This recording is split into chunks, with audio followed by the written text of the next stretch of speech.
Hi traders, welcome to the live webinar with FXDD. My name is Chris from Elite Currency. We're going to take a look at mastering Fibonacci in the financial markets. This is part 2. We had a part 1. You can find it on the FXDD YouTube channel, by the way. That is intended for beginners. We're going through basics of Fibonacci. What is Fibonacci? Fibonacci retracement level, main levels, key levels, and also targets. So we did a lot of groundwork in that case. Now we're going to dive into some deeper topics in today's session, and we still have a third part where we can discuss some more complicated matters, address any questions you have, look at practical things, see if there's anything left that we didn't discuss today yet, etc. All right. So first of all, though, be aware that this disclaimer, risk disclaimer, explains that trading for exchange and global financial markets is considered higher risk for investors. And for you, please be aware of that. Please seek the advice of an independent financial advisor for more information on that. All right. So apologies for the postponement of this webinar because we're supposed to have it actually 5 days ago.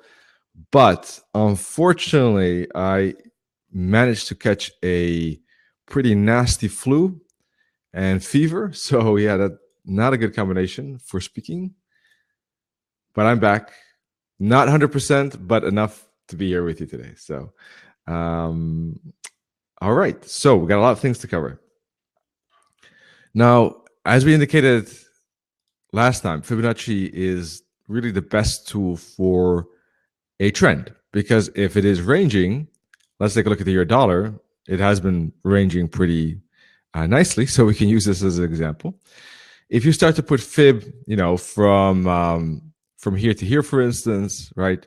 This being the top, this being the bottom, we can see that the price maybe stopped at the 78.6 fib, but otherwise it broke through it. It doesn't respect the fib, as you can see. So a lot of these fibs in the range are not going to work that well. In a trend, they do much better. All right, so let's zoom out, take a look at maybe a weekly chart, for instance, and let's put a fib from here to here. All right, and you can see a nice 38.2 fib bounce, minus 272 target. All right, just an example. Of course, you can use fibs on lower time frames as well, but I'm just giving you an example, that of a trending environment, or at least where an environment where you have momentum, where you have impulsive price action. So that's always important. If you see an impulse, that's a good thing for fib. If you see a trend, then you're in a good environment. Let's take a look at an example of a lower time frame. Let's dive into the 1 hour chart. All right, and sometimes it's not clear necessarily that you're trending or impulsive, but in this case, we had a pretty big upside. So, for instance, you could put a fib from this fractal to this fractal, like this, or this fractal, and you can see 23.6 fib bounce. You have good momentum here. So those are, generally speaking, okay. Now you do have momentum in a range. So yes, even in a range, it could be a little bit risky, but momentum is always a good start. Let's take a look at a range and trend example again. So putting a fib from on these small legs, for instance, right, from here to here, like this, right, that's risky. You can see the price is consolidating here. It is a small leg within this consolidation. So that would not be, it's too small of a fib or swing in this case to use, and it wouldn't be that practical in many cases. All right, so that's not a good example.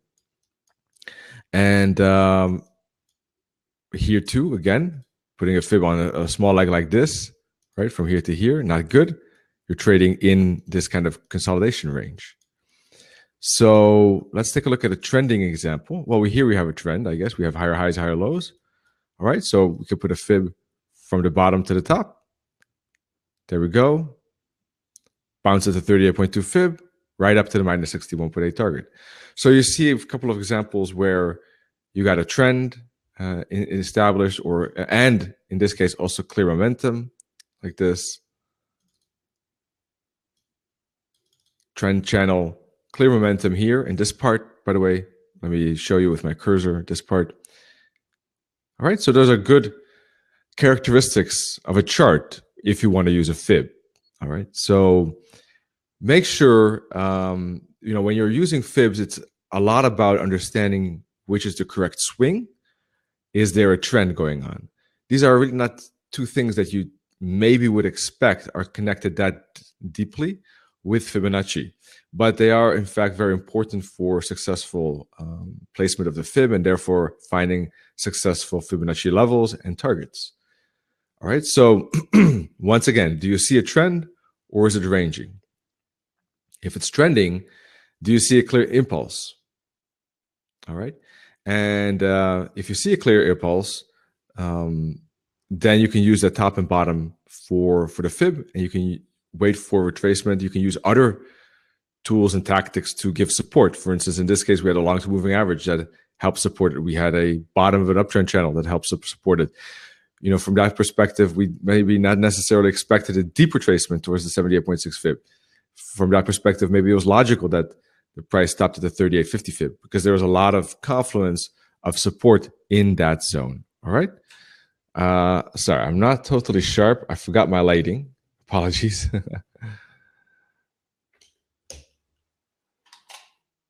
Still recovering from, still not 100% focused, unfortunately, this week because of this fever. All right. Not that I have it now, but I still feel it after impact. All right. So that is why swings are important. And swings are very much connected to Elliott wave, right? Because in the Elliott wave theory, you look at swings. You look at what is this swing, right? What is this swing? What is that swing? And you kind of label and you assess all these swings. So, for instance, you have a swing that is impulsive or corrective, bullish, bearish. So it's constantly looking at these swings up and down, trying to assess their nature. And with fibs, you don't necessarily label them like with waves, or you don't try to understand their sequence. What you're just trying to do is find the best swing. That's the only thing you're looking for. So what you want to do is typically trade with the trend because that gives you the most opportunity. But you can trade reversals too, or you can put fibs on both swings. So let me give you an example. For instance, let's see if I can find a good example. Okay, here we're trending to the downside, right? Like this.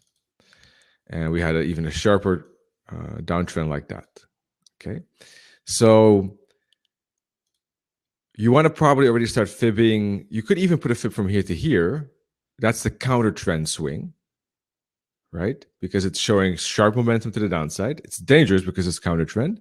So you can put fibs on the counter trend movement if there is good momentum and there are other supporting factors that you think a reversal is about to occur. So you could do that. It's risky, but you could do that. And you get indeed the momentum, correction to the 61.8 fib, down to the minus 272 target, down to the minus 61, all the way down to the minus 161.8 target. All right. So as long as you have supporting factors that indicate that the trend is over and a reversal is likely, and you have good momentum, you could put a fib on even a counter trend. But let's look at a trending example. That's what I wanted to discuss. So, for instance, let's see. We have a fib. Sometimes it's not clear what is the best swing because in this case, let's take a look at this. This is one swing that's clear. You have one swing here. You have a swing here. You have a swing here. You have kind of corrective here. So sometimes this piece, you can place it on multiple parts, in fact. If you're looking for a rule of thumb, you can always use the moving averages. Long-term moving average, for instance, is 144 EMA that I use. You can use the fractal at the 144 EMA, bring it to the bottom here, like this. That could be a rule of thumb. You can use the awesome oscillator as well to identify one piece, one movement. Let's do that.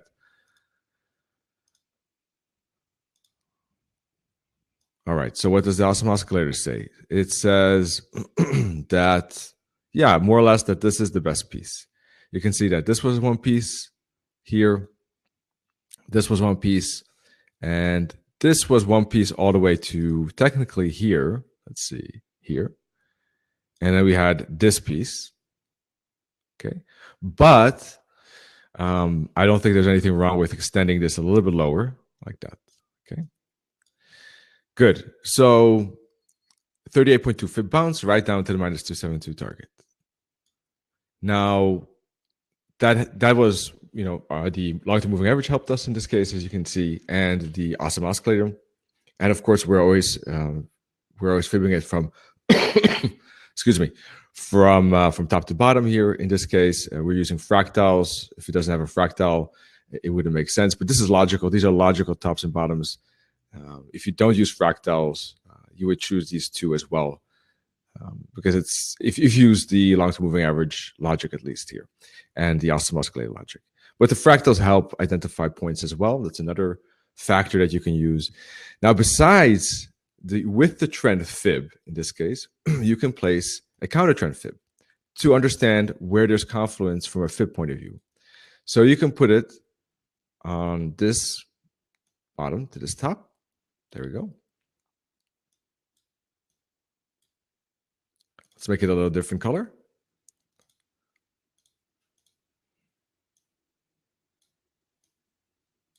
There we go. Now, the reason why we do this is not necessarily to trade counter trend. I mean, you could if you wanted to, if you think that you're confident in that reversal setup. But you can also use it in a different way. Rather than trading it counter trend, you can actually use it as a confluence tool. So if you think that the retracement will go deeper, because here the retracements never were that deep. As you can see, the 21 EMA held it, right? But in this case, it went up to the 144 EMA again. Okay, so if you add if you think that this is a first part of a larger correction, which it was, part 1, part 2, part 3, or ABC for those that like wave patterns, you can find confluence at these targets: minus 61.8 target at 38, minus 100 at the 50 fib. So there's a pretty fair chance, I would say, that one of those two levels will be used as a continuation of the trend. And if you do, you can use that confluence of fibs for a bounce in that area. That's where it bounces, heads right down to the minus 272 target. So this is how you can use two fibs to find extra confluence in finding a turning spot and a continuation within the trend. So this is why understanding swings, what is one swing, understanding what is the trend, understanding when the trend might be ending, and when a reversal swing looks strong enough to start a reversal. These are all important aspects of Fibonacci, and that's why Fibonacci and Elliott wave theory go so well hand in hand. Not everyone is a fan of Elliott wave theory. Almost everyone is a fan of Fibonacci, but those that do like waves have an advantage with using fibs because they have such a natural fit together. Okay, so let me talk a little bit more about the right swing and finding that right swing. So we use a couple of tools already in this example.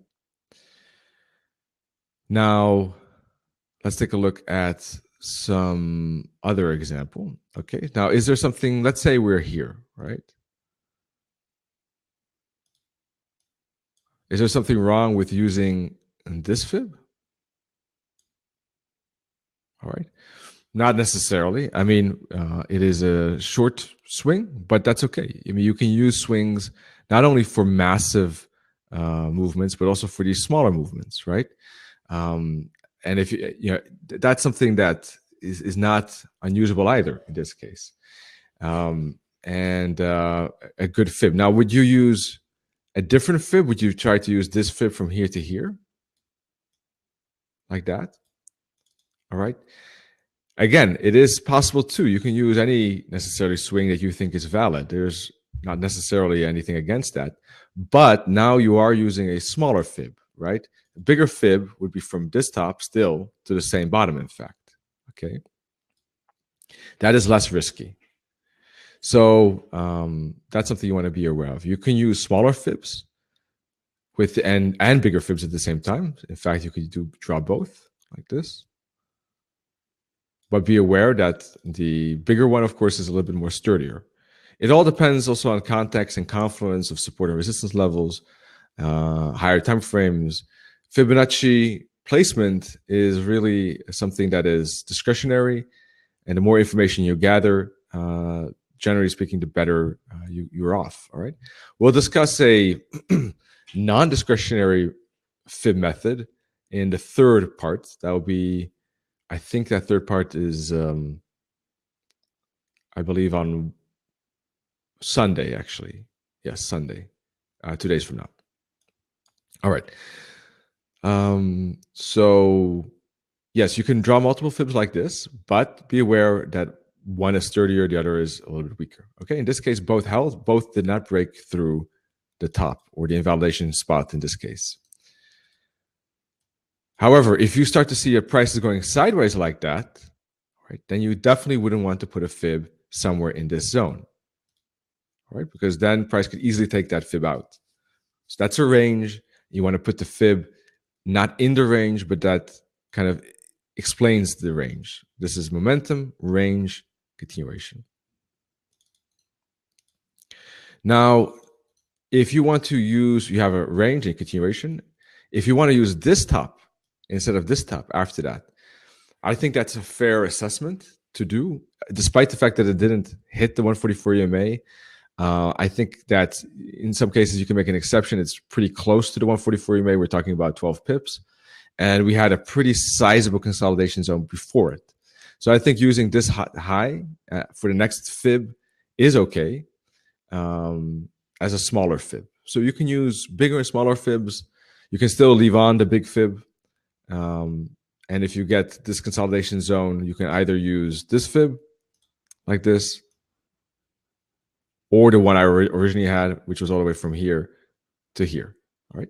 But as you can see, as you dive deeper and deeper and you analyze it bit by bit, sometimes you get a different conclusion. Sometimes you use two different tops, two different levels. And in this case, it was a 78.6 fib if you use the smaller fib. So you can use the big one or the smaller one or both. And the counter trend, you might have 3 fibs. You can find confluence. Anyhow, other tools to use. So we have, let me recap. We have impulse and correction. So these patterns are important. The oscillator, that's 2. We have moving averages, that's 3. I think that we can use time patterns as well. Let's take a look at the 4-hour chart here.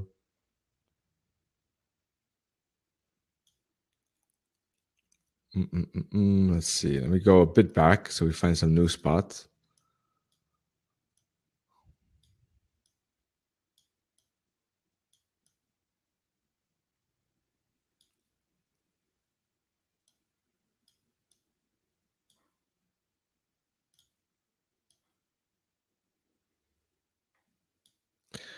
Okay, so let's see. Now, within this piece here, right, we could have used different fibs already. We could have used the fib from here to here. We could have used the fib from here to here, maybe even from here to here, for instance, smaller fib.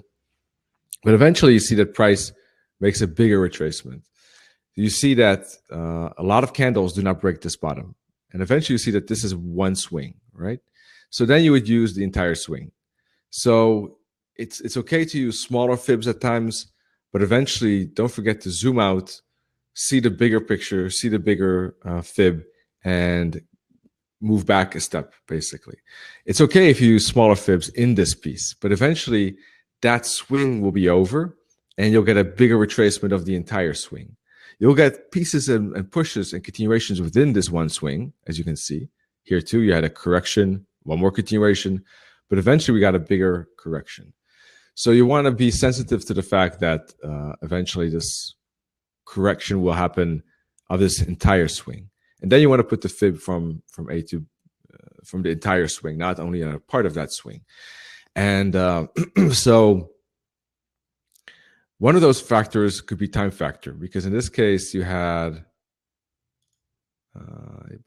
anything like, well, one rule I use is six candles. 6 candles not breaking a lower high, so that brings us to about, let's see, 2, 4, about here. From here to here, that was one swing that more or less didn't see a break. That had every sixth candle break for a lower low, except here, but that was a bearish candle, so it's an exception. Here we had a time pattern of 18 candles. So this was a little bit bigger. But as you can see here, the correction already just going up was 16 candles in its own right. So time pattern, how many candles are we tracing compared to the impulse here? You can see that this correction up was already a pretty sturdy one from how long it has been correcting. So yes, also went back to long-term moving average, by the way, etc. So hit the 50 fib and then eventually continued.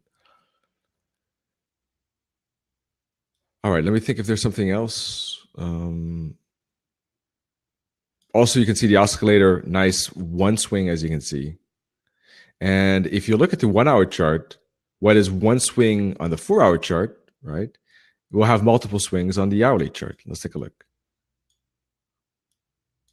As you can see, that one push on the 4 hour chart has multiple swings on the hourly chart. As you can see, this is one swing actually right here, two swings, multiple swings in this area at the top. 1, 2, 3. You see here, look at the oscillator. 1, 2, 3 actually. Okay. Sorry. 1, 2, 3, 4. Yeah. 1, 2, 3, 4, 5.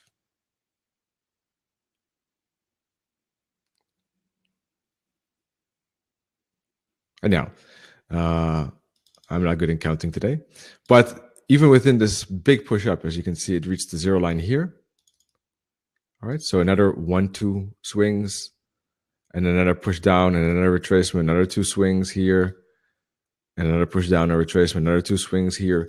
So a lot of swings in that 4 hour world. In this 1 hour world, within that one swing on the 4 hour, you could put fib right from here to here, obviously, for sure. You could put a fib from here to here, and you know, you could do that on multiple of these swings as price moves down. But if you do that on this one, you would get into trouble, right? So I think that from the swing perspective, that's it for the moment. I have a feeling that there was one more I wanted to mention, but let's move on. So this is some general guidelines about placing fibs and trends. Now I want to talk about moving a fib, because if you move the fib to this swing on the 1 hour chart, you'll get into trouble. You'll see that price hits these fibs, maybe respects them a little bit, but eventually breaks above it. This is the danger of using a too small fib at the end of a trend, at the last piece of momentum, and price is then ready for a bigger retracement. All right. So if you use this 1 hour fib that I'm showing you right now, you're going to lose that, and you would have missed the fact that you know, price is making a bigger retracement on the 4 hour chart. So things to keep an eye on are how many swings that you have already within one time frame. So here we're already looking at the fourth swing. This is 1, 2, 3, 4, fifth swing already, fifth in 1 4 hour push. Well, of course, the first 3 are the best, first 2 are the best often, then the third, and the further you go, the less reliable it is. All right, so fifth is already a dangerous one. Look at other patterns of reversal that you typically maybe look at, like divergence, right? There's divergence between these 1 hour charts, bottoms here on the awesome oscillator, right?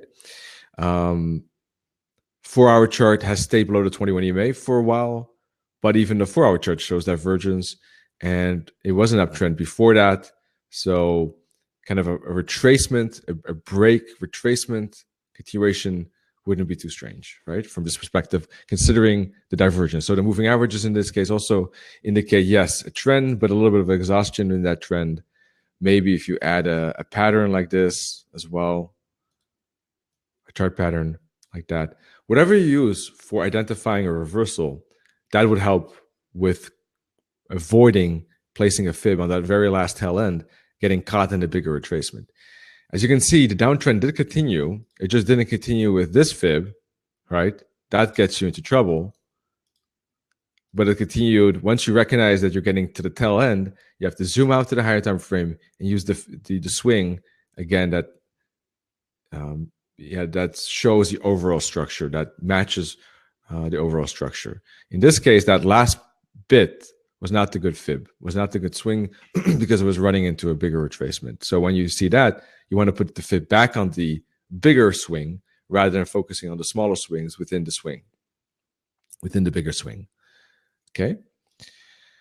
Now, of course, in this case, you can put a fib from here to here to get some context about where a bouncing spot might occur as well. So if you're worried that you're running into some, that this swing might be finishing the 78.6 fib, although it missed it by a bit, could be a warning sign. You could look for fib targets. On the 1 hour chart, you can put fibs on these swings, look for targets here. That could be another warning sign that price is going to make that bigger retracement. So that is something you want to be careful of. When you're moving fibs, think about whether that swing makes sense. Think about whether the trend is in your favor, whether there's momentum, what the patterns are saying. Is there any chance of reversal? Is the swing too small? Is there a range? Etc. In this case, you can see with this upside, right? We could have put a fib from here to here. If you're looking for a reversal, from here to here, and even from here to here, right? Like that, and even from here to here then in that case. All right, but maybe on the hourly chart, you would have used this swing. It's possible. A smaller swing. All right, but eventually when you get this big correction, you want to zoom out again and use this entire swing. There we go. And we had almost a 50% bounce. Now, as you can see, these fibs are pretty accurate, but sometimes, yes, price does miss it. Maybe we had the wrong fib slightly, whatever the reason. Of course, it's not necessarily always, precise to the pip. But yes, we can use it for entry. So if you have confidence in the swing you've chosen, then you can use it for entry. I'm going to move on to entries now, trade management in general. Are there any questions, by the way? I don't see any questions so far, so that's good. But be careful with moving fibs in general to avoid these kind of errors. Try these discretionary tools that I mentioned to avoid that. And once again, on Sunday, we're going to discuss in the third part a non-discretionary way of fibbing. That's just rules-based only. And yes, that will help you too with finding a movement where, or finding, or let me say this way, avoiding moving fibs too early. I think that's maybe one of the common mistakes. All right. Difficult to say, of course, there's so many traders, but anyhow, so for entries, yes, you can use it. Now you can use a pending order right at the fib if you're very confident of that fib. But you have to be confident. Otherwise, yes, it's more risky. Price can go through it. It could invalidate your entire fib. So you got to be pretty confident as a fib trader to do that. There are other methods that you can use besides trading right at the fib, right? Putting a pending order right at the fib. You can wait for candlestick patterns at the fib. So let's go back to this example. All right, 50 fib hit. And what do we got there? Let's take a look at the candlestick pattern at that 50 fib. All right. Big wick, bearish close. Well, that looks like a good bearish candlestick pattern confirmation to me. That price is turning at that 50 fib. So if you look for, if you don't have a pending order at the 50 fib, because, this is a pretty big fib too, right, as well, in its size. We're talking about 380 pips. It's a 4-hour swing, right? Then you might not want to put a pending order, right? Maybe you want to use it on a 50-minute chart. You could think about it because it's a smaller swing. This one is maybe a bit too big for many traders. So you can wait for a candlestick reaction like this. And that could be your entry. Or you can wait for the break below the 21 EMA. here, right? Or wait for a break of the fractal. So there are multiple ways of trading it. You don't have to trade the fib. You can use the fib as a trigger and then wait for entries after that. Confirmation of the break via break of the moving averages or break of the fractal, candlestick pattern, or any method you trade yourself. For instance, a trend line or whatever you use, break of a pivot point or break of a band. Doesn't matter. You can use the fib as a spot for a trigger, but not necessarily a entry. All right. Now the stop loss goes to, in this case, the top above the candlestick pattern. But if you use the swing, of course, sorry about that. Then you would use the entire top. All right. Now you can use fibs themselves. You could put the fib behind the stop loss behind above, in this case, the 61.8 fib or the 78. But you are risking the price retraces deeper and then hits your stop loss. All right. So the technically correct stop loss is the top or bottom, which is really the invalidation spot. But if that is a big fib, or if you want to reduce that risk, reduce the stop loss size, because you think there's a strong level of confluence of resistance, all right, you may think about it, but it's risky, of course. 61.8 typically or 78.6 fib are those levels that are used. And then, of course, you can use the TP in the same way. You can exit there, or you can monitor the reaction there for candlestick patterns, use trail stop losses that are using fractals as moving averages, or the fib levels themselves, right? If you have 50 pounds, you're aiming for the minus 272 target, you take half, you can even scale out half position there, leave the rest half above this bottom, and you get taken out there. And you can use these fibs as a trill. Move once it breaks below the 38, move above the 38, or if it breaks below the 23.6, then move above the 38. If it breaks below the bottom, move above the 23.6 fib, etc. You can use those fibs as well as a trill. And of course, depends on your final target as well. Sometimes if you look at the wave theory, of course, and you're in a wave 3, you can use a trill very successfully because a wave 3 is very long. If you determine that you're in wave C, then the target is going to be close because ultimately it's still a reversal.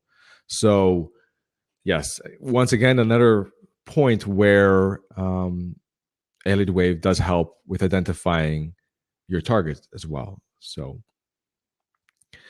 generally speaking, a lead wave also helps with identifying which fib is more useful, right? Because if you're in a wave 2 or wave 2, for instance, you expect a deep fib, 78 or 88.6 fib retracement, or 61.8. If you're in an ABC zigzag, you would expect 61.8, 50, or 38.2 fib retracements. If you're in a wave 4, you would expect 23, 38, 50 fib. If you're in a wave 5, you would expect price to go to the minus 272 target. If you're in a wave 3, you would expect it to go way further than that, right? You're expected to go all the way to the minus 161.8 target at the very minimum. So these are all kind of expectations that you have depending on the wave. And if it's in wave C, you would expect it to go to the minus 272 or the minus 61.8 target. All right. So folks, that's about it for today. I hope this helped. I will recap. It's very important to understand what is trend and range, and fib when it's trending. Find the spot that's trending. So if you see a range, step back, zoom out or zoom in, but preferably zoom out, so you can see the bigger part. Now I said zoom in because actually you couldn't have momentum within a range. This is ABC zigzag. If you put the fib from here to here, you have a good ABC. Let me show it to you.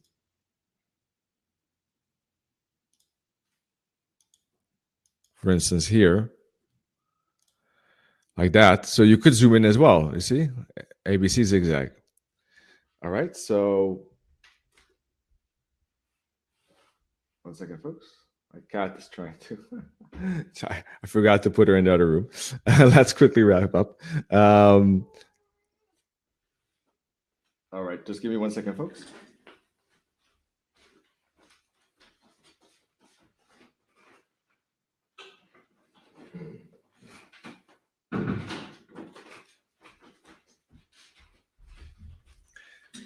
Alrighty, I'm back. Well, that's the fun part about live live webinars, isn't it? All right, so yes, you can zoom in and find pieces of zigzag within the range, or you can zoom out and understand the entire range and put the fib on a particular swing, like this, a counter trend swing, or a with the trend swing, or both, or find multiple ones counter trend, two with the trend zigzags. But by zooming out or in, you get a better understanding of what could be the correct swing. So understand trend versus range, understand how to place the swing and find the swing, the best swing, based on what I use is, once again, awesome oscillator, moving averages, fractals, time patterns. Yes, those four, especially the awesome oscillator is great. And of course, impulse and correction, those 5 things. Moving the fib, you can use smaller swings within the swing, of course, but be careful if you do that too often, especially if you're running into the 4th, 5th time. Be careful because eventually it's going to make a retracement of the bigger swing. So you want to use, again, the bigger swing rather than the smaller swings. And yes, for entries, you can use it for entries, stop loss, take profits. If you want to be more confident with that, you can wait for confirmation rather than just trading at those levels. All right. So that was part 2. All right. And well, looking forward to see you part 3. We're going to talk about a non-discretionary way of trading it and dive into more practical, deeper, analysis or methods on how to use the fib correctly in more tougher spots as well. All right. So looking forward to see you there at FXDD, of course. With me at Sunday, 5 p.m. GMT time, Sunday, the 10th of February. Wish you all good trading in the meantime and see you soon. Cheers.